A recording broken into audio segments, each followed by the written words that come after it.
দেখুন আমাদের ডিলিট হয়ে যাওয়া কল লিস্ট বা কল চ্যাট আমরা পুনরায় কিভাবে দেখব। ধরুন আমি আগামী মাসের কল লিস্টটি দেখতে চাই, তো সেটি কিভাবে দেখব এটি জানতে হলে স্কিপ না করে পুরো ভিডিওটি দেখুন।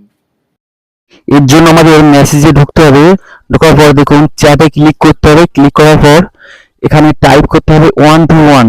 টাইপ করার পর দেখুন এখানে একটি এসএমএস লিখতে হবে, EPREBILL। লেখার পর আমরা যে মাসের কল লিস্টটি দেখতে চাইবো সেই মাসটি লিখবো। লেখার পর আমাদের একটি ইমেল লিখবো। দেখুন আমি একটি ইমেল লিখে দিলাম। এবার মেসেজটি সেন্ড করব। সেন্ড করা হয়ে গেলে দেখুন একটি পাসওয়ার্ড দেখাবে, পাসওয়ার্ডটি মনে রাখতে হবে। দেখুন অ্যালাউ করার পর পাসওয়ার্ডটি দেখে নিলাম। দেখে নেওয়ার পর আমরা চলে যাবো আমাদের ইমেলে। আমার ইমেলে চলে যাওয়ার পর দেখুন ইমেলে একটি পিডিএফ দিয়ে দিয়েছে, আমরা ওইটা ক্লিক করব। ক্লিক করার পর দেখুন পিডিএফটি ওকে করব। ওকে করার পর পিডিএফটি ডাউনলোড করব। ডাউনলোড করা হয়ে গেলে দেখুন সেই পাসওয়ার্ডটি দেখা যাচ্ছিল, ওই পাসওয়ার্ডটি দেব। দেওয়া হয়ে গেলে ওপেন করব। ওপেন করার পর দেখুন আমাদের যে মাসের কল লিস্টটি দেখার জন্য দিয়েছিলাম সেই মাসের কল লিস্টটি দেখতে পেলাম।